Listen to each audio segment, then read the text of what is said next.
Hey folks, do you have a question that's been on your mind? Something you wish someone in politics would answer honestly? We want to hear from you. Record a quick voice memo or drop us an email at producer@aotpodcast.com. We might feature your question in a future episode of At Our Table. Now, here's my conversation with Congressman Jim Clyburn. When we see what's going on in the country, are we going to measure up to our greatness by saying this is a fault that needs to be repaired? That's what Abraham Lincoln was doing when he wrote the Emancipation Proclamation. He saw a fault that needed to be repaired. That's what the Supreme Court was doing in 1954 in Brown v. Board of Education. They saw a fault that needed to be repaired. That's what the Congress was doing in 1964 and 1965 with the Voting Rights Act and the Civil Rights Act in 64, the Voting Rights Act in 65, the Fair Housing Law in 68, repairing faults. Now, there's some fault lines that are moving in this country. Yeah. Are we going to measure up to our greatness by doing that which is necessary to repair these faults? Or are we going to exacerbate things by continuing to widen this chasm that is developed in our body politic?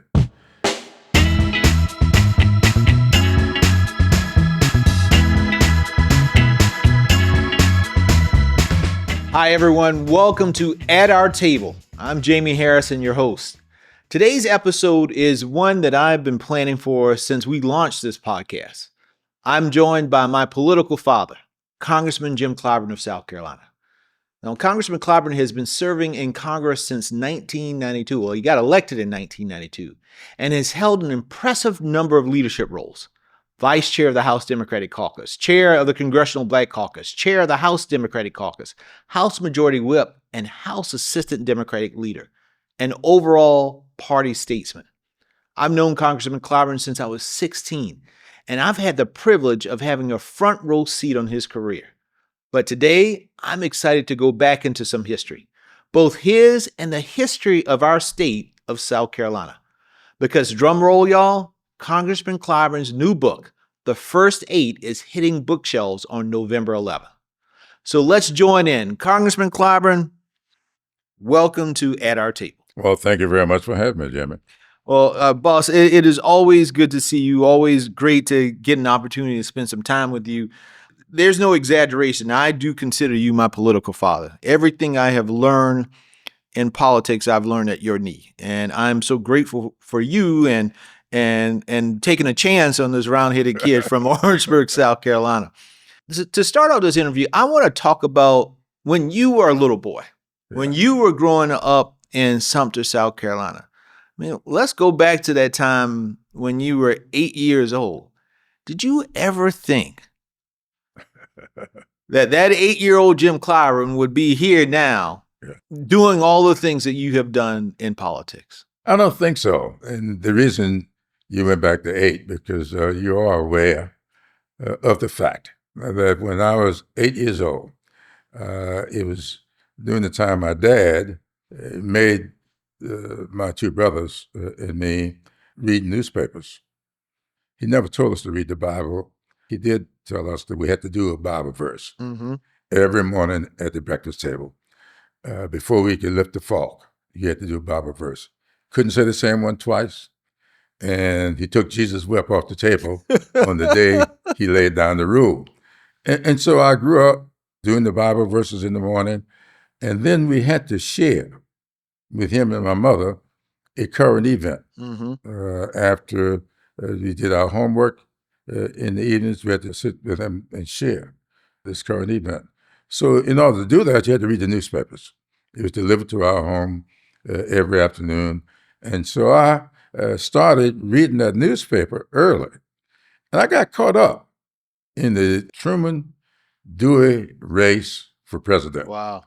And I don't know why, but I just started really following that real closely.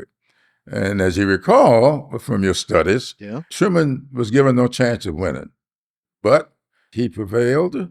That iconic headline in the Chicago in papers. That picture, yeah.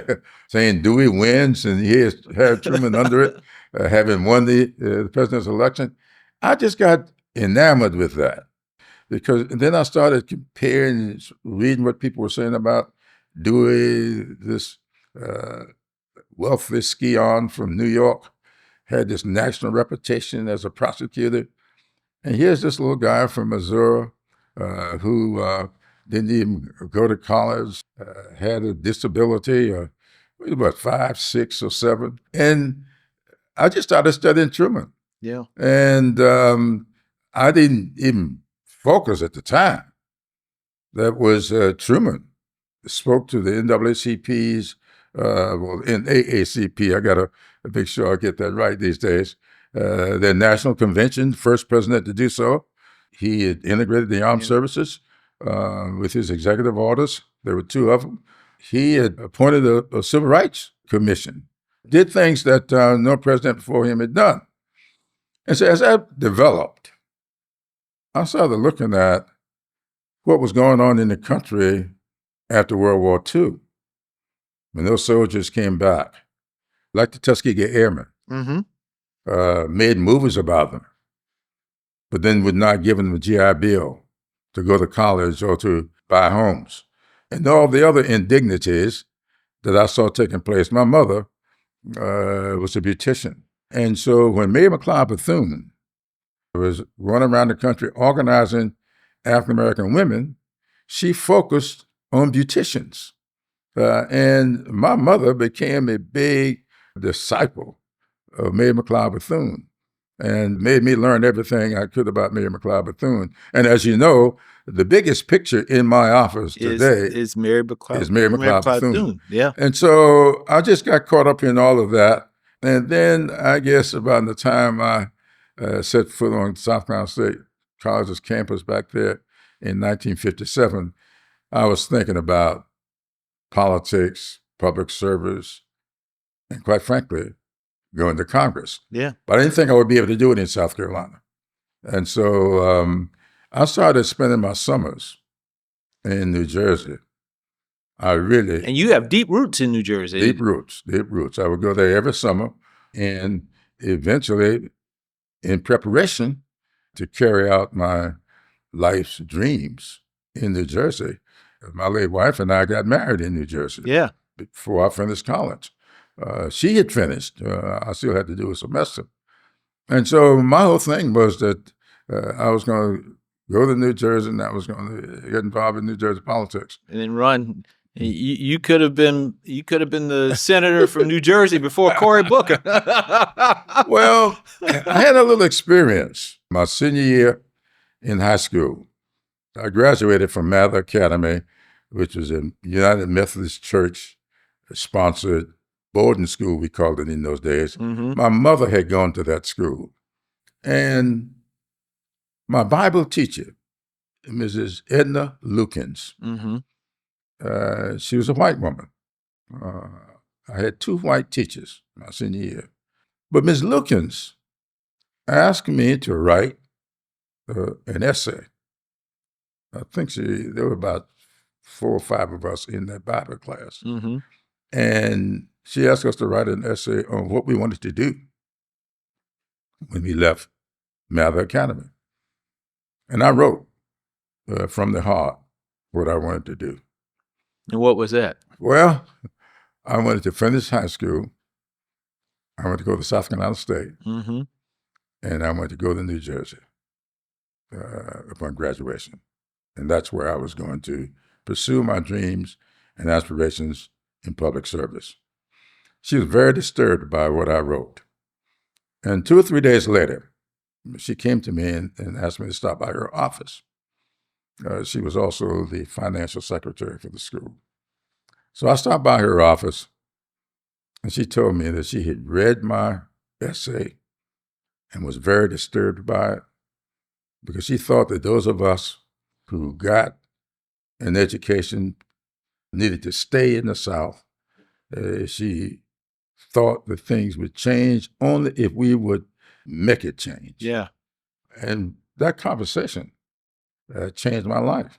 And that's when I I decided that I needed to adhere to what she was saying to me. Sometimes there's that one moment. Oh, yeah. I mean, for me, that one moment, meeting you when I was in high school, that one moment that really changes, you're at that crossroads, and it can change the trajectory of your life and the direction of your life and what you eventually end up doing.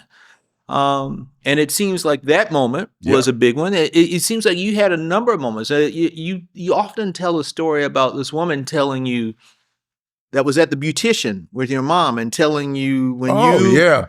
Tell that story. My moms grew up on a little farm in Lee County. Yeah.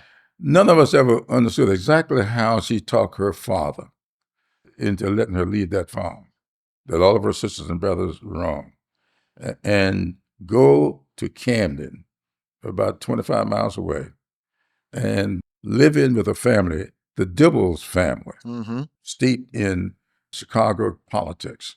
I know the Dibbles very well. The late Vernon Jordan married into that family. And so the Palmers, they all were Dibbles, and they were sort of the matriarchs, the patriarchs of this school.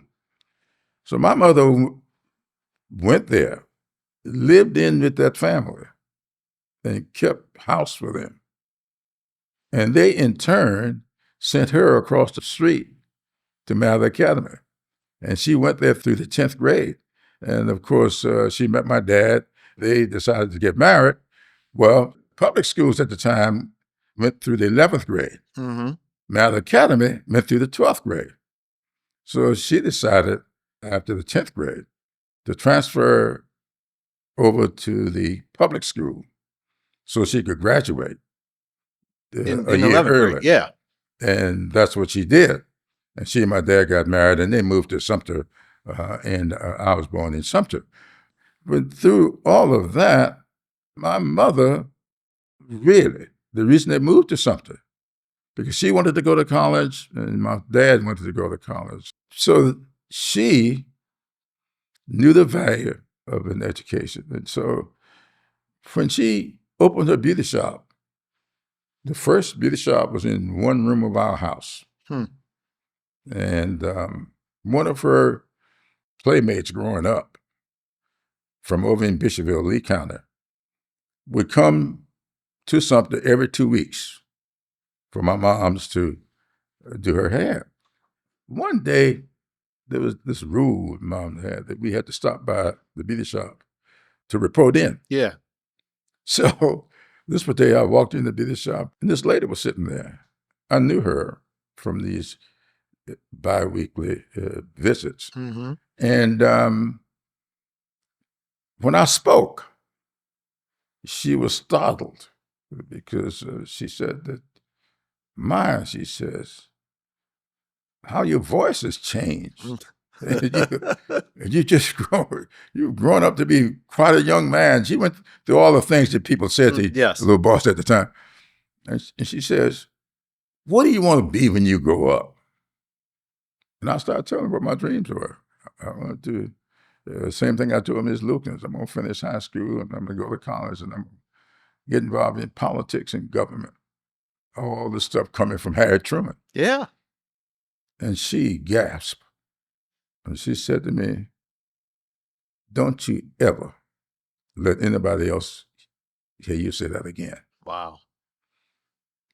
I meekly left the beauty shop, went back into the house, and when my mother closed the beauty shop that evening, she came back and called me to the kitchen table. And she said to me, "Don't you pay any attention to what that lady said to you today. You stay in school, you study hard, you'll be able, so things are going to change, and you're going to be able to fulfill your dreams and aspirations." And that was a turning point for me as well. It's a pivotal moment because those moments can be positive and can lead to a lot of opportunities, but they can also be negative. Right. And shut down the dreams and the hopes and the aspirations of our young folks. And that's, I often tell people who we are as adults, the seeds were planted when we were kids. Absolutely. And the question is whether or not those seeds were watered or not. That's exactly right. And it Yeah. really impacts who we are as adults. And I think you were fortunate. I've been fortunate, and so many others have been fortunate that we had these pivotal moments, but we also had these key people in our lives Sure. watering those seeds. Yeah, my dad, I don't remember what it was. He had this thing about these anecdotes, and he would make up things to teach us lessons. And I don't know why my dad told me the story, but he told me one day, he said, "Dad, I'm going to tell you the story about a man who often took the same route every day to go wherever he was going."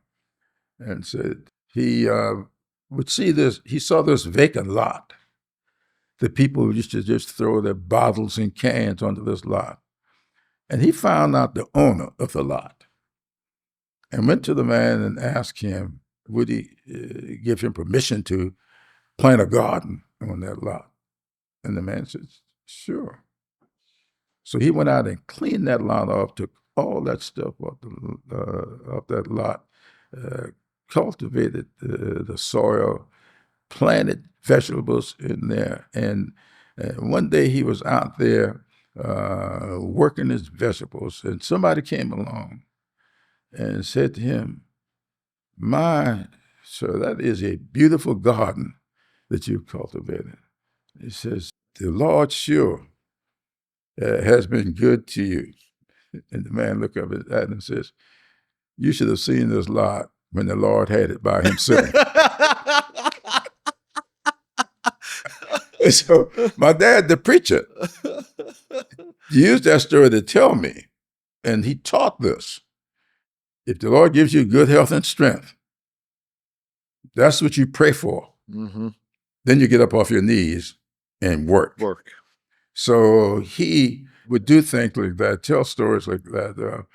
All these things, I still hold on to them. Oh, yeah. Well, and I can tell throughout your life and the things that I've learned from you that many of them, the seeds were planted when you were kids, and now you know folks like myself and Clay and other folks are learning those lessons and then passing those lessons off to our sons. And that's true. But I tell this all the time. You talked about our meeting when you were junior in high school. What you didn't say is that I didn't initiate that meeting. You did. You called me and asked me to come to your school to swear you in as president of your honor society. I thought it was, what the heck is this young man? When the congressman to come and swear I didn't know any better. Well, you didn't know any better than to ask. No. I didn't know any better than to come. And so I went. And that's when we met. Yeah. But I saw in you, I saw in that act, and I told you then. Yeah. If you ever thought you would like to come work for a conference, give me a call, and you did. I did. Well, anytime, my grandma always taught me, anytime somebody offers you up an opportunity, you better take it. You better take it. Well, you took it. I really did, and it changed my life. Yeah. When I think about your life, and particularly early on, history and leadership are two themes that constantly come up. And, we look at early on, you were a youth leader at the NAACP. Then you went to South Carolina State University, and you were a leader there. You were one of the founding members of SNCC. You have this picture in your office that I always thought was so intriguing. And I really... We're going to show the picture on the show for those who watch it, but I want you to talk about this picture because, one, you knew John Lewis when you were very young, because of your actions with SNCC and in the civil rights movement in South Carolina. And I do want to talk about why South Carolina is not prominently known in the civil rights movement when they talk about Alabama, Mississippi, and all the other places, But you also interacted with Dr. King, who visited South Carolina on a number of occasions. And there's this picture of you, a young Jim Clyburn, and some other young folks with Dr. King. You are all on the stage. Dr. King is behind a lectern. He is speaking. And you all are leaning over, looking over to the side. But in the picture, what's so rare, you all are looking one way and Dr. King is looking forward. Can you talk about Sure. that story and that picture. Well, that picture came from this speech that King made in Charleston. I think it was July 31st, 1967, a few months before he was assassinated. King was speaking in what County Hall was the big gathering place. And it was not long after he had come out against the war in Vietnam. And there were all these threats against his life. And there were people really in the civil rights movement at the time who really had a little bit of an issue with King for getting involved in the Vietnam War. Well, because of all these threats, that particular day, I was sitting on stage right behind King. Herbert Phelan was next to me, and Erasure was there. Esau Jenkins that a lot of people got to know. And the person who really gave me that picture, because someone gave it to him, it was a little Polaroid camera that took the picture, was Danny Martin. And then Bishop Z.L. Grady. These are the people in that picture. Grady was my pastor. Well, the television, back in those days, you had these big bulbs For the lights for and light, all. Yeah. light bulbs. They were big bulbs. And what we found out, somebody knocked over one of those bulbs. And when it hit the floor, that bulb sounded like a gunshot. And that's why everybody lurched toward that area. King was speaking. It was in the middle of his speech when that happened. He never flinched. And his eyes stayed on the audience. He didn't even look. And so everybody in that picture looking off in one direction, King kept his eyes on the prize. And somebody just took that picture with a Polaroid camera and they gave it to Danny Martin. Danny Martin came to me and showed me this picture. I came to the conclusion that it was 8 months later that he was assassinated, that King was ready. He knew deep down inside what his eventuality was because he did not flinch when that thing went off. That's always been a marvel to me. Yes. As to how that came about. And the fact that someone snapped that picture right at that moment. Most amazing thing in the world. It really is an amazing picture. Yeah. I mean, that's a part of history. And we think about now. I mean, for you, political violence is a major topic. Right. Let me say something about it just before we get into that. I mentioned that in that picture, first person I mentioned was Herbert Phelan. Yes. Now, Herbert Phelan was a local undertaker. Herbert and I ran against each other. For Congress in 1992. We'd come up in politics in Charleston together. It got to be a very contentious race, 5 people in the race, and a lot of people thought that Herbert was going to be the winner. And it almost mirrors the John Lewis Julian Bond race, absolutely, in Atlanta for that congressional race. Absolutely, it would be the South Carolina equivalent of that. It would be. But the reason I bring it up is because a lot of the staff, my staff, his staff, had issues. Herbert and I really, we were competing against each other. But when Herbert got sick, his son called me. I never shall forget. We were in the same fraternity. We were both Omegas. Yep. And the Omegas were having a leadership conference that I was speaking for down in Jacksonville, Florida. And Herbert's son called me and said, Dad is in the hospital and he's been asking for you. And to make a long story short, I got in my car and we drove straight to Charleston. And I went straight to Herbert. It was our friendship. I had been serving in Congress then almost 10 years, maybe more than 10. But we really never lost friendship. And when he passed, the son called me again and said, Daddy has left instructions that he want 2 people to speak at his funeral. Little Herbert and you. I often tell people about that because we see so much contentiousness in politics today.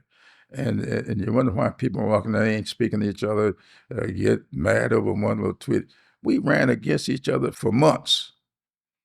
I won the race, but we never lost friendship. Never lost friendship. And I think just tell people, we ought to treat politics like I treat a golf match. I've got a brother who is also a golfer. And when we play golf against each other, man, I'm trying to beat him. And he's trying to beat me.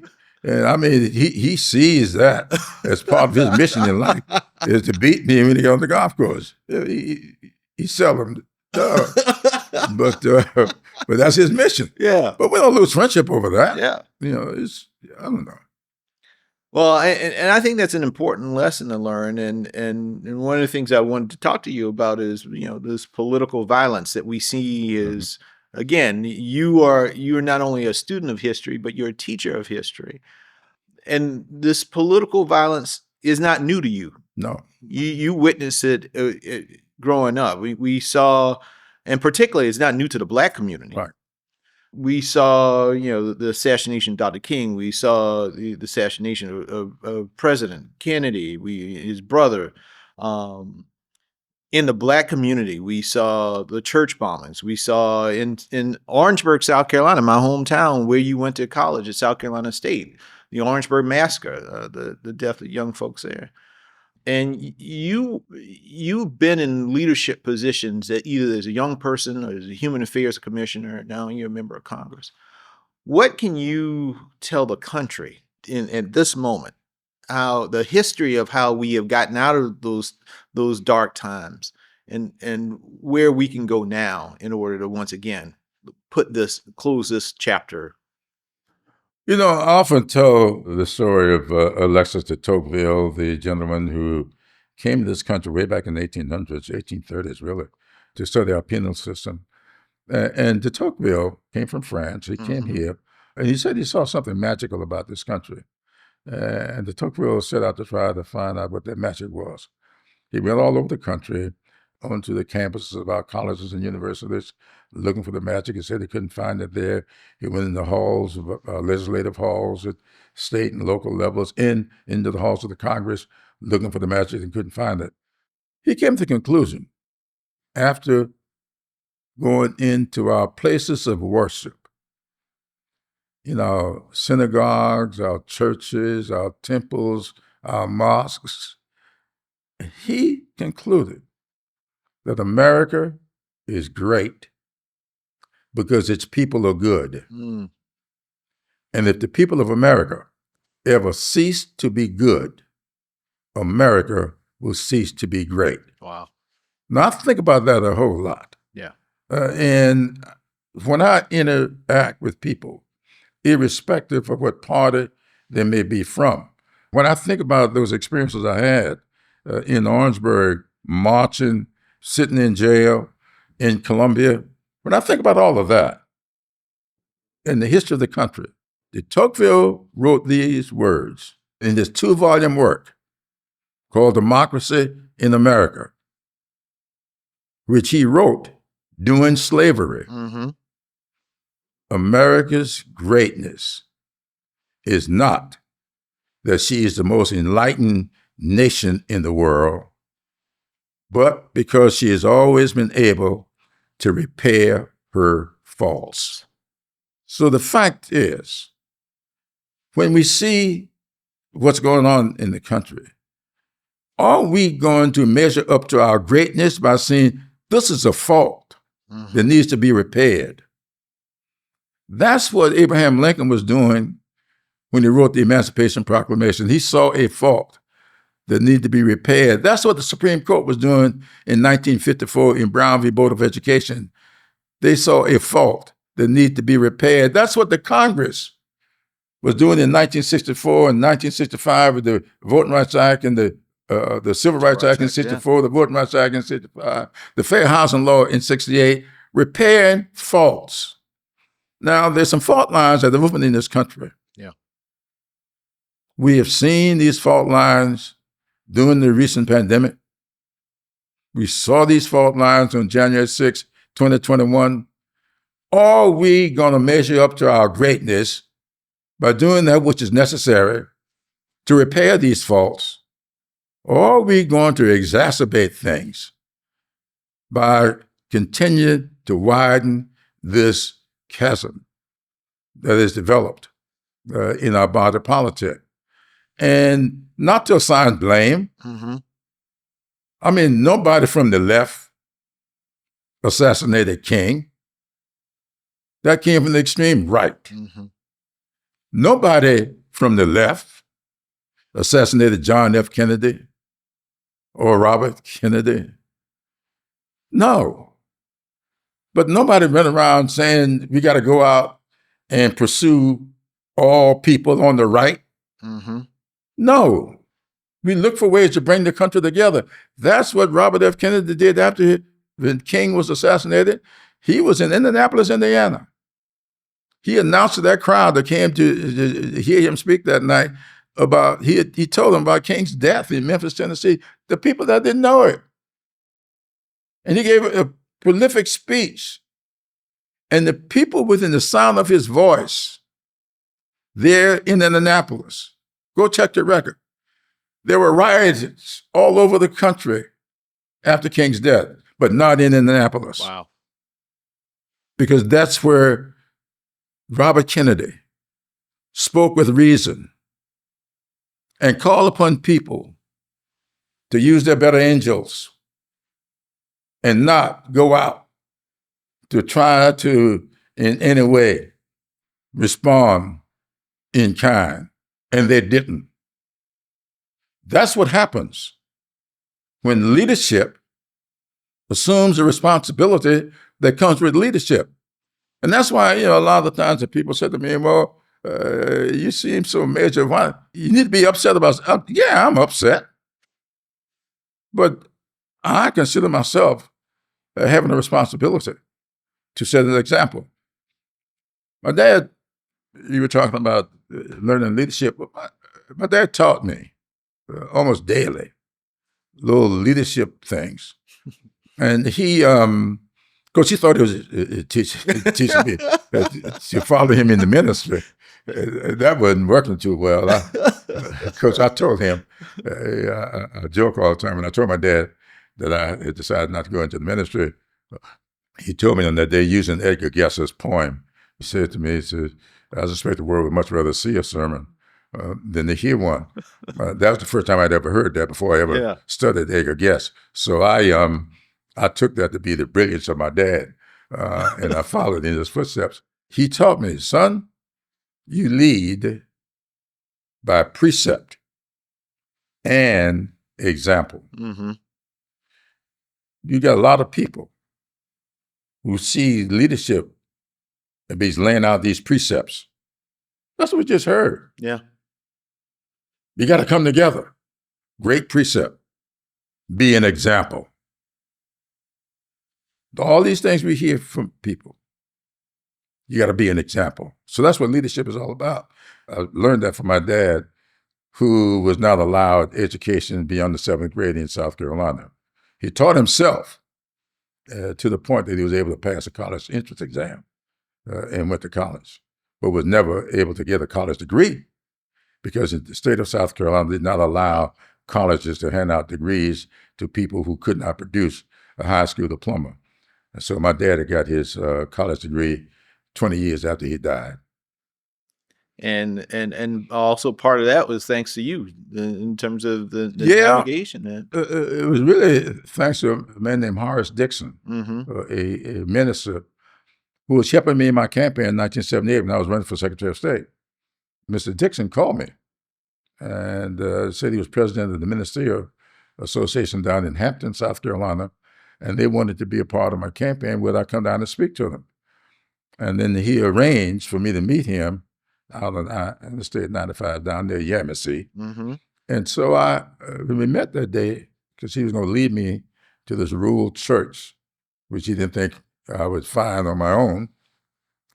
And he asked me about my name. He said, I've never heard your name but once before in my life, and it belonged to a classmate of mine at Morris College. He said, I never know his real name, but everybody called him E.L. Would you happen to know him? I said, yeah, that's my dad. He said, that's your dad? And is he still living? I said, yeah, he's still living. He said, well, he didn't show up our senior year. He was one of the smartest guys in the class, and for some reason, he didn't show up and he didn't graduate. Well, I never knew that. I knew my dad had gone to college. Yeah, but you never knew he. I thought he had graduated. Wow. My dad never told us. So that same night, I called him, and I told him we didn't have cell phones in those days. I went to a filling station right outside there after. I went to a phone booth, and I called my dad, and I told him where I was. I told him I was about 2 hours away, but I wanted to come through Sumter on my way back to Columbia because I had something I needed to talk to him about. I got to his house around midnight. He was suffering with prostate cancer at the time. I told him what I had just heard. And with tears streaming down his cheeks, he told me that when he was growing up in Kershaw County, there was no school for blacks beyond the 7th grade. And so he repeated the 7th grade 3 times, and the teachers wouldn't let him come back anymore. And he went and got a job in a bakery shop. And he studied on his own. And he really got to the point that he could pass a college entrance exam and got accepted to Morris College. And that's why they moved to Sumter, so he could go to Morris College. Yeah. But then he was called into the office after his junior year and was told him they were going through his files, getting ready for graduations, and they could not find his high school diploma. And they told him that until he produced a high school diploma, he was not going to be allowed to go into his senior year. But he couldn't produce one because he didn't have one. I kept that story to myself until one day I was in Sumter at a Hope Center that these centers were created by the Clinton administration. By the Clinton, And they were dedicating one that was just a few blocks from Morris College. On that same day, they had just announced a groundbreaking for a transportation center in Sumter that they were going to name in my honor. I was feeling a little sentimental. Yeah. And when I was speaking that day, I looked out and there at one of the tables was people from my dad's church. My dad had been their pastor. And I acknowledged them. And in acknowledging them, I told a story that my dad had told me about not being able to graduate high school. I didn't know it. But sitting behind me was the president of Morris College who had come in late. And so he took his seat. I didn't see him. And when my speech was over, Dr. Richardson came up to me and says, "Is that true?" And I was startled. I said, "Is what true?" He says, "That story you just told about your dad."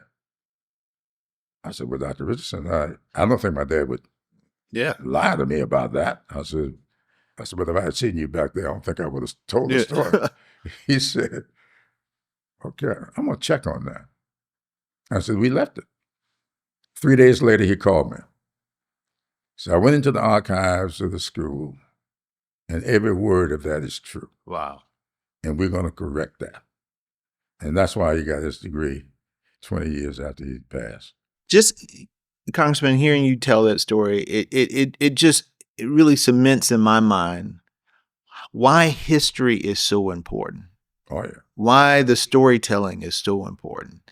And why the erasure of that history, denying that history, is also equally important in terms of us pushing back. We are seeing now an unprecedented attempt to erase the history of people, particularly Black folks, in this country. We see the Smithsonian, the attacks on the Smithsonian. We are seeing how the administration is erasing some of the history at some of the parks around the nation.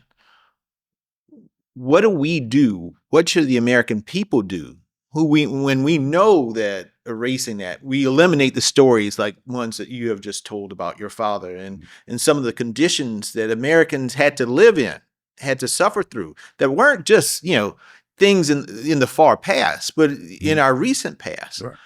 and I know you take a leadership of this in Congress, but what are some of the things that people can do in order to stop that from happening? Well, I think that we have to organize ourselves in the communities the way we organized way back in the 40s and 50s to challenge what was going on in public places when you couldn't ride on the front of the bus or when you couldn't sit down at a lunch counter. We organized to challenge that. We have to organize now. And most of those that organizing was done in the Black church. And so I have already met the leadership of various churches. I've spoken to the outgoing, most recent president of the National Baptist, Dr. Jerry Young, down in Mississippi. I'm going to meet with the new national chair of the Baptist Church. My staff is now setting up a meeting for me with the president of the Progressive Baptist. I've already met with the folks down at the recorder, the AME recorder, and I'm seeking a meeting with the head of COGIC, because I believe the church needs to step in at this point like we did back then. I just saw the recent picture in the Washington Post that I understand that the Trump administration has asked to be taken out of the national parks. Yes. It's a picture of a Black enslaved person and the whelps on his back from having been lashed with a whip. Now, we know that's the history. So to take it out of the parks is to try to erase that. Well, that's why I wrote this third book that's coming out. And that's a great segue. I want to get into into this book is, again, knowing our history. Right. A lot of people in South Carolina, probably to this day, when you talk about Black members of Congress, think that you were the first African-American congressman elected from South Carolina. Right. Well, we know that is not the case. You have a book that is coming out on November 11th called The First Eight, A Personal History of the Pioneering Black Congressman Who Shaped the Nation. Right. Tell us a little bit about why you decided that you wanted to write this book, and also the history, because you weren't the first, but you are the ninth. The ninth. But there was a history of how many years between the eighth and the ninth? 95 years. 95 years. Between number 8 and number 9. Between number 8 and number 9. What motivated you to write this book? Well, not long after I wrote my memoir, which was 10 years ago. And your memoir is Blessed Experiences. Blessed Experiences. And now, when I wrote that book, I had been writing it over a period of 10, 15 years. I finally got serious about writing it. And I called it Blessed Experiences because my dad's favored hymn. He would prepare for his sermons every week. He would not eat on Saturdays, would not eat after 6 o'clock on Fridays, would not eat again until after church on Sundays. He would drink water, and it was bread and water, but no meal. And he would always be humming his hymn, Blessed Experience. That's his favorite hymn.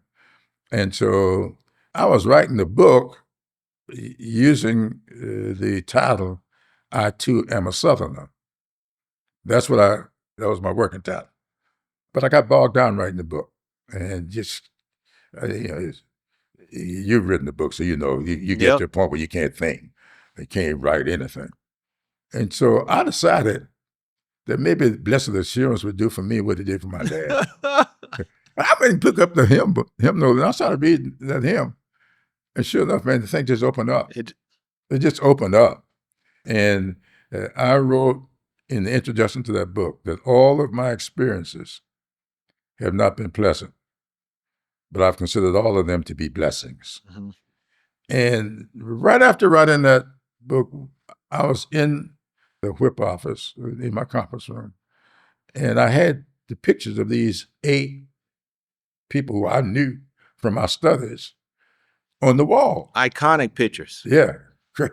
They had been loaned to me by the Library of Congress. So a group came in to see me, and they saw those pictures, and one of the people in the group says, "Who are those people?" And I started to tell them who they were. These are the African Americans that served in Congress from South Carolina before me. And one of them said, "Oh my goodness, I thought you were the first." And I kind of playfully said, no, before I was first, there were 8. And so, and I said to them in the discussion that at some point, I think I'm going to write a book about them. I said, because I really think there are too many people who believe that I'm the first. People need to know the history here. They need to know about Joseph Rainey from Georgetown, South Carolina, who was the first African American elected to the United States Congress. Now, there were Period. 2. Yeah, there were Yes. 2 who had been appointed to the Senate, but the first elected ever, and was sworn in on December the 12th, 1870, was Joseph Rainey from Georgetown, South Carolina, who, by the way, when things started to happen down there, for safekeeping, he moved his family to Connecticut. Wow. To a little town, Windsor, Connecticut. And there's a Joseph Rainey house in Windsor, I Connecticut. did not know that. Oh, yeah. It's now privately owned, but the house is still there. So I started writing about it. In fact, the 17th bishop of the AME Church was one of those people, Richard Kane, one of those people there. The first president of South Carolina State, Thomas E. Miller, was the number 7 on that list. And there's a familiar relationship between me and number 8 on that list, George Washington Murray. So I've written this book, and it's going to be released, as you said, on November 11th. And I think it'll be very enlightening for people. And for one, I think they will begin to understand, as I understood on the day it was happening, January 6, 2021. I was sitting on the floor when I was ushered off the floor and into this so-called undisclosed location. I shared with people, I know what this is. And a lot of people were wondering what was going on.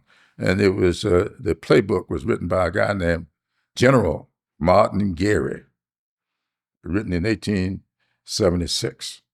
The last time, and the only time, the election of the United States president was thrown into the House of Representatives.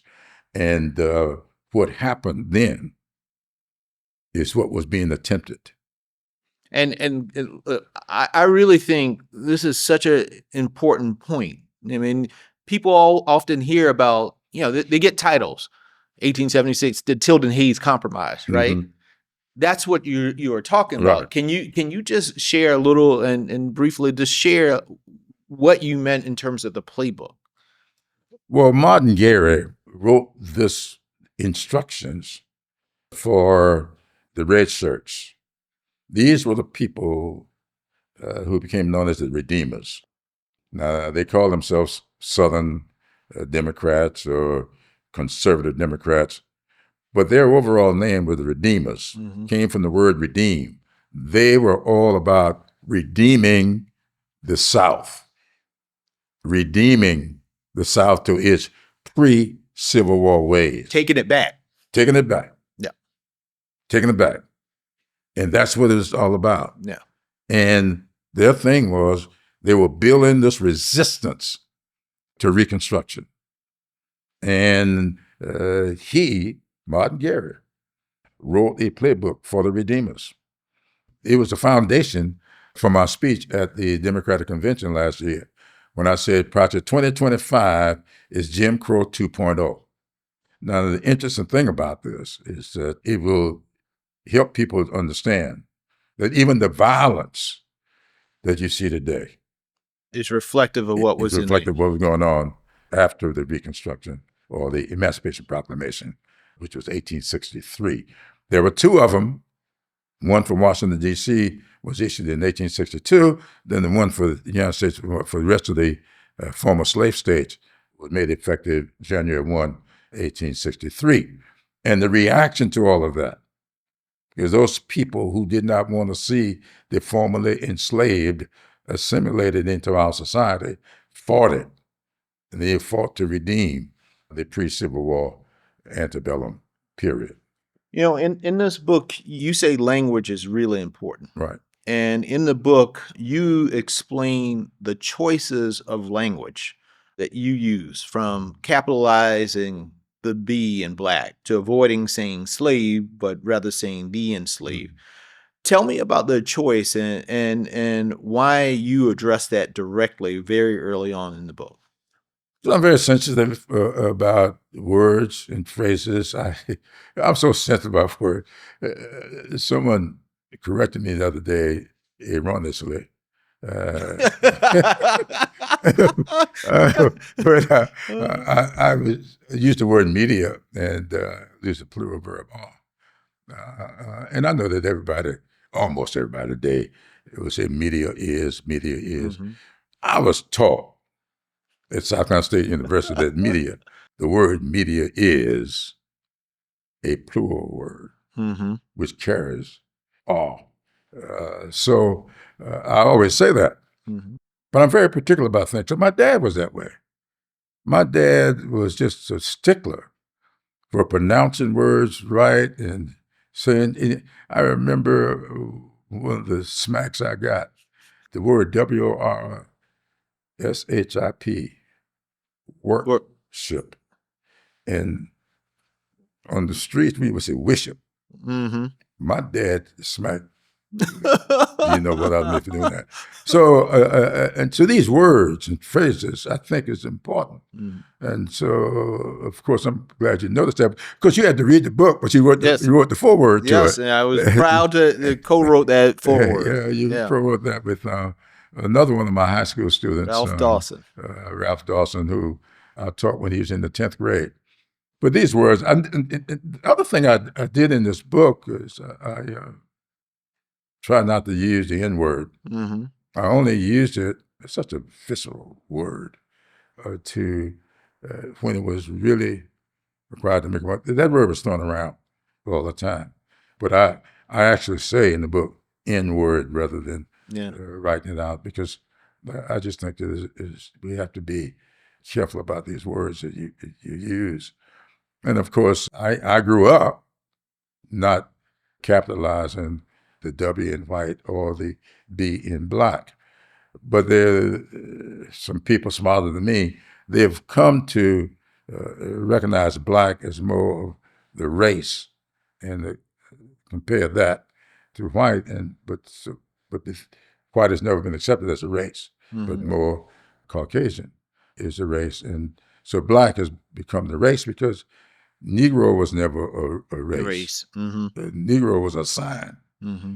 And so that's why you see in the book, I capitalized the B, but not the W, because of that decision that was made by these intellectuals, and I'm not one of them. But I put that to work in the book. I want to talk about some of the members that you talked about. One of the most interesting people, I think, and I mentioned this in the foreword, you say that probably one of the most consequential South Carolinians is Robert Smalls. Yeah. Of course, I argue that one of the most consequential South Carolinians is Jim Clyburn, but I'll leave that for my book when when I have to say. But a lot of people have never heard of Robert Smalls. Yeah. Why do you think he was most consequential? What is so compelling about Robert Smalls, who's one of the eight? Well, Robert Smalls was born into slavery. His mother never told who the father was. And so there is no real record of who Robert Smalls' dad was. There's a lot of speculation, and I've joined in the speculation, and I'll leave that for the people to read the book. I'm not going to get into that at this moment, but you find in the book what my theory as to who his father was. But Robert Smalls, because his mother was very conscious of the fact that Robert Smalls was a little more privileged in slavery because his mother worked in the house of the owner, John McKee. So Robert Smalls was there with her. And therefore, he interacted with the owner's children. And he took some liberties hanging out with the owner's children that others did not take. But she knew that it could get him in trouble. And so when he was 12 years old, she talked the owner into letting Robert Smalls go to Charleston. Yeah. Because this was in Beaufort. Mm-hmm. And he got a job eventually. He had a couple of other jobs before. And I'm not getting into those either. Yeah. But he eventually got the job. I mentioned this on the waterfront, which is how he learned the currents, how he learned the whistles, how to pilot a ship, how to pilot a ship. Yeah. And so a lot of people who know about this, Robert Smalls is the only one they know. A lot of people don't even know about Robert Smalls, but the people who do know him, they know him for the guy who stole that ship, the Planter, and sailed into. So stole a Confederate ship. This is during the midst of the Civil War. Stole a Confederate ship, the Planter, and delivered it to the Union soldiers. And I go into detail in the book as to how he did that, but I'm not going into detail for the book is released. But it changed the war, because when that Planter was the most effective and efficient Confederate ship there, and the Union soldiers got that ship, and they kept him to pilot that ship.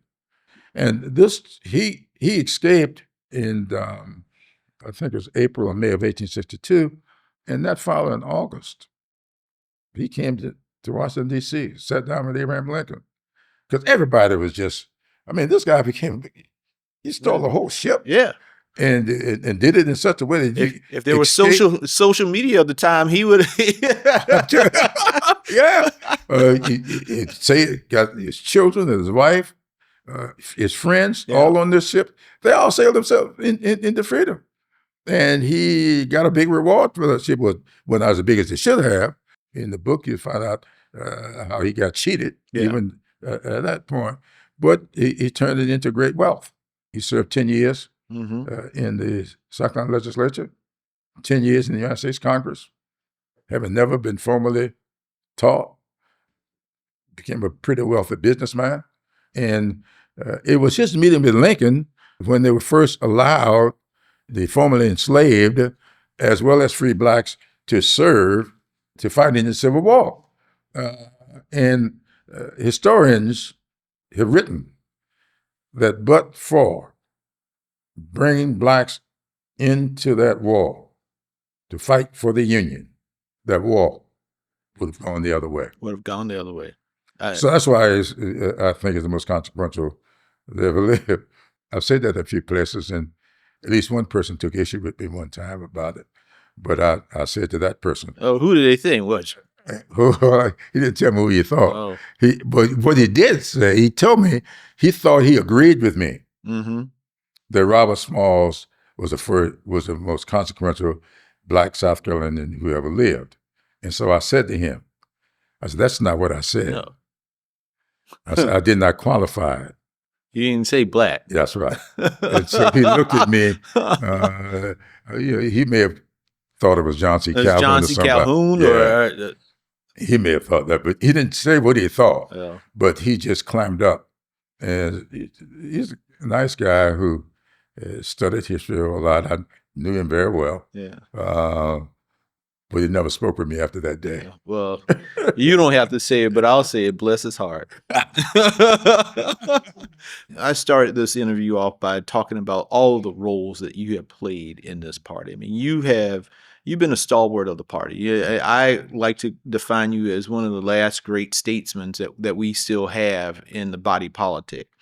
You've seen so much about this party. You know the history of this party.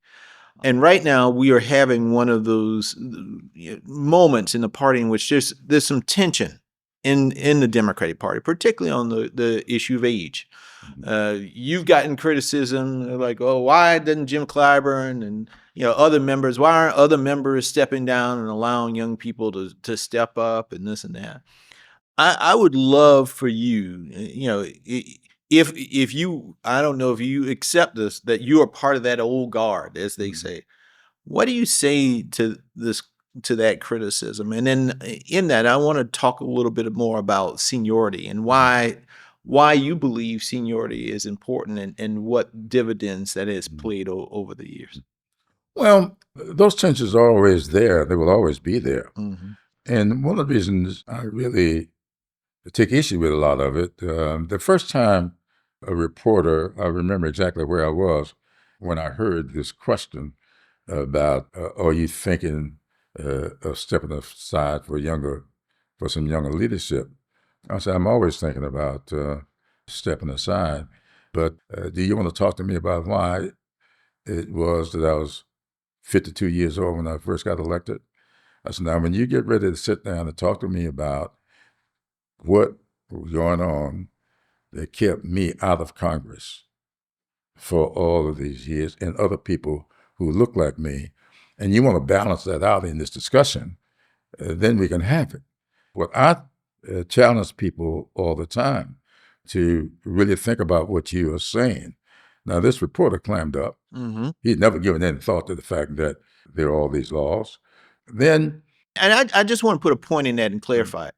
So you were 52 when you were elected. when I got elected, And we just said that it took 95 years right, to get from number 8 congressman to number 9. right, And there's a reason why it took 95 That's years exactly for right. that. And there's a reason why when you were 25, you couldn't have run for Congress and won, right, or 35 or 45, right? Right. That it took until you were 52. right.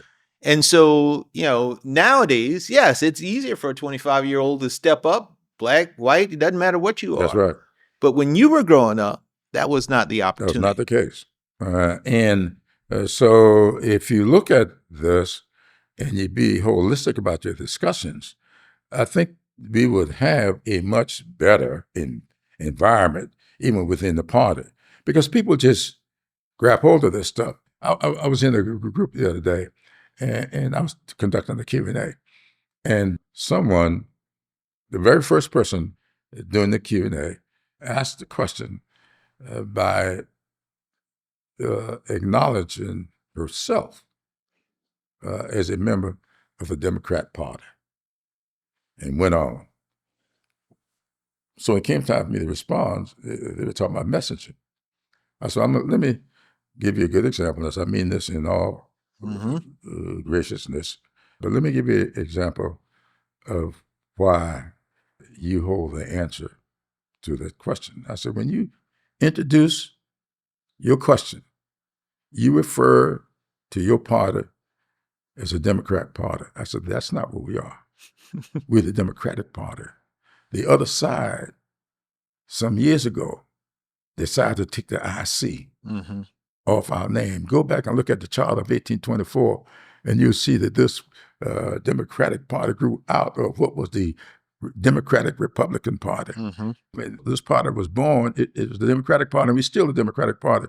But you just referred to yourself differently because you have been a bit brainwashed. Indoctrinated with You've whatever. been indoctrinated with what they call you. Yeah. And that's what we keep doing. We have to resist that. They used to have a saying when I was growing up. They used to tell us as kids, the N-word was thrown around a lot. And there people always says, say to us, it's not what you are called, but what you answer to. And these little basic lessons we have to keep. And so we have to look at our party and look at the fact that we are a very diverse party. And we have a big tent. When people keep saying, well, you don't have a big tent when you keep pushing people out from under it. You don't push anybody out from under the tent. The tent is there. We invite people into it, and we ought not ever push anybody out, no matter what the reason. Now, I have 3 daughters and 4 grandchildren, one of whom, one of my grands, worked every day in politics. And they all know. They keep their eyes open, their ears perched, and they let me know what people are saying. But when I hear people talk about this, I tell them, don't defy the scripture. And the scripture says, in more than one place, that the young are called for their strength, and the older because of their knowledge. So you've got to have both the strength to do the work and the knowledge of what to do. My dad taught me that too at a very early age. This is, I can tell this quickly. One day, my dad was using there's a jack, there's a round jack that you twist. He called me over to him, and he told me, I need to get this brick under the corner of this house, I want you to lift this corner for me. I look at him like he's crazy. I could lift the corner. So he took that jack and he put it at the corner of that house, and that little jack, the house raised up. He put the brick on the house and turned that jack down. He said, now I want you to be a lesson to you. He said, now, when you, no matter what you may do, stand at the corner of this house, you are not going to do anything but exert energy. That's not work. And he defined to get the job done, you get the right tools, and you put the tools to work. And he used it's not scripture. He says, Lord, make me an instrument of thy peace. And my dad would say, when you ask instruments or what you use to do things. And so I think that we have to apply these principles to politics. How do we get a job done? What instruments do we need to get this job done? What people do we need and what do they bring to it? And we should really acknowledge all of that.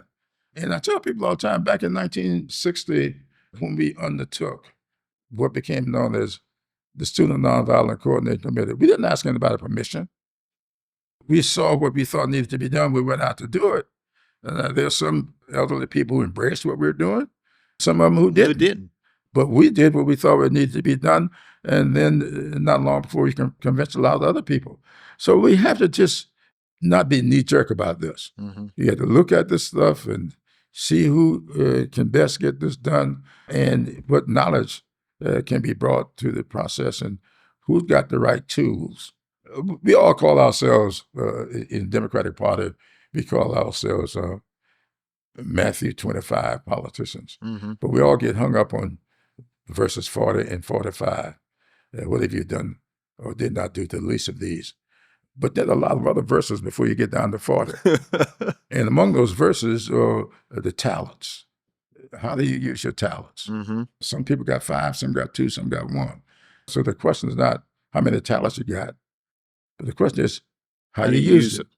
And so I think that those stories that we are taught in those biblical terms need to be applied to our politics. And foundational for all of that is doing unto others that you would have them do unto you. When I give speeches in churches, I don't give political speeches per se. I use the scripture. And one of my favorite happens to be grounded in the 10th chapter of St. Luke, where we get the story of the Good Samaritan. The Good Samaritan was of the different ethnic background of the man on the street. The Good Samaritan was not of the same religion of the man lying in need. But as the scripture tells us, it was not the church goer who was that man's neighbor, but the one who showed compassion. And so I think that we have to apply these. Well, that's what I try to do. That's why I try to stay out of all of these arguments and just try to give people good, solid examples of how we ought to conduct ourselves. Well, I think that's really important. And, something that you said to me once, and I think when I was just a snotty-nosed staff in the office, and we're talking about this young versus old tension, and you kind of leaned back. You said, Jaime, which would you prefer, an old Thurgood Marshall or young Clarence Thomas? Yep. And that really stuck with me because it is not always about the age. No.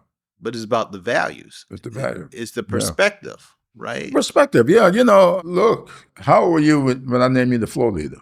I was 29. 29 years old. And you became my floor leader in the House of Representatives on that floor. Yep. How old was Yebby when I named him my chief of staff? Yeah, Yebby was even younger. He was I think he was 28. 28. Now, I asked someone the other day, if I bring on a chief of staff under 30, am I supposed to terminate him when he gets to be 60 or 50?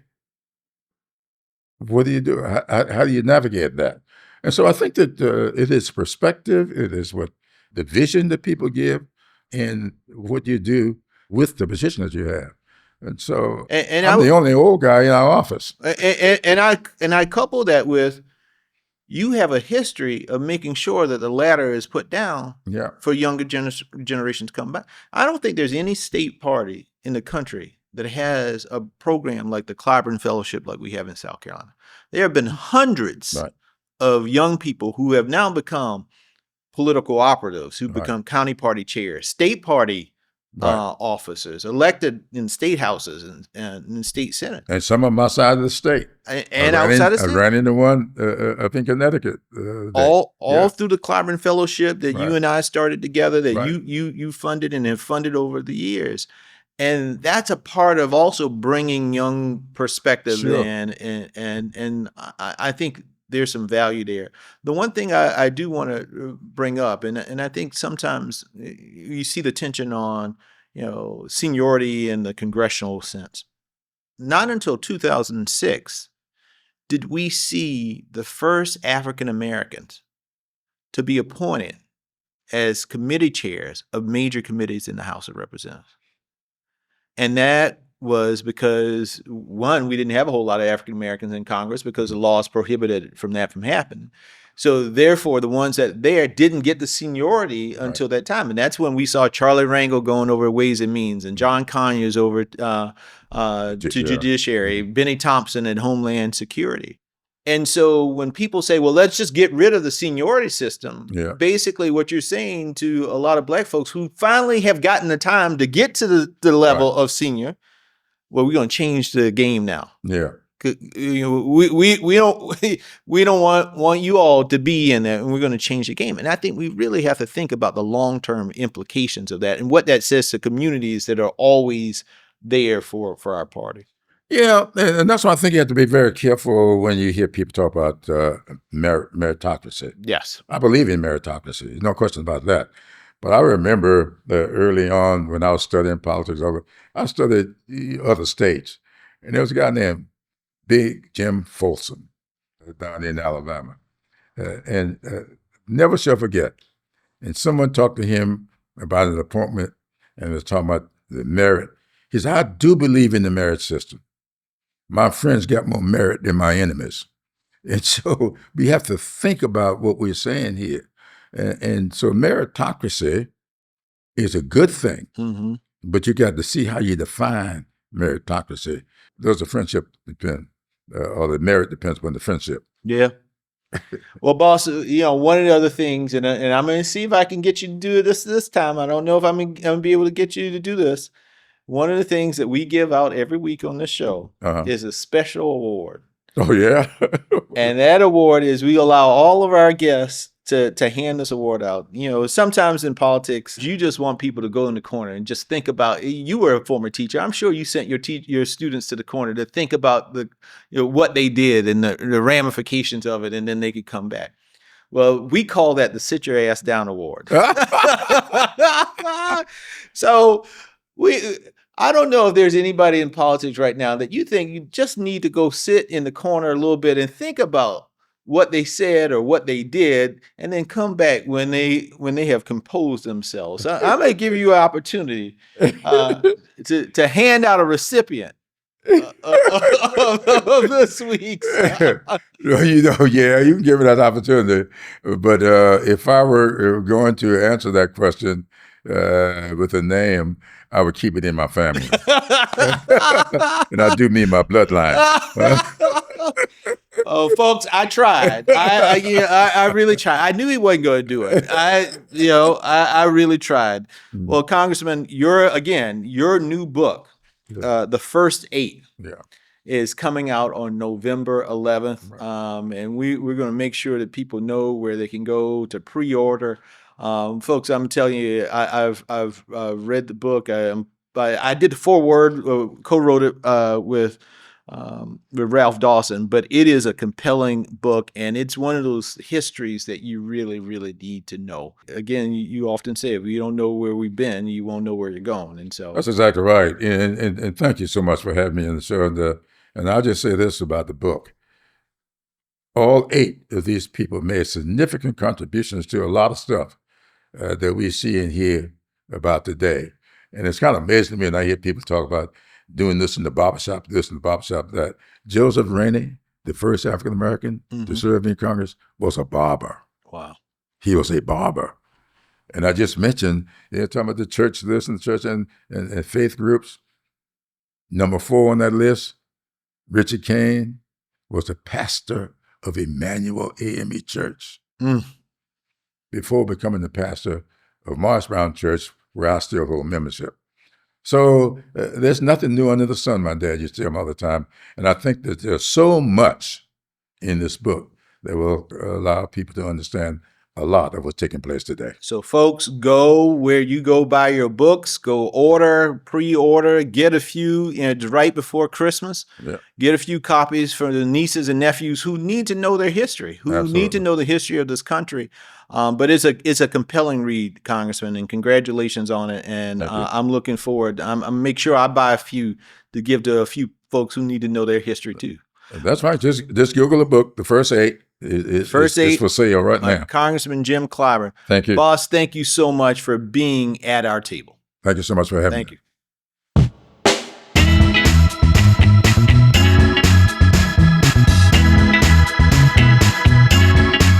If you enjoyed today's show, please be sure to like, subscribe, and share. Follow us on Apple Podcasts, YouTube, Spotify, or anywhere you find your podcasts.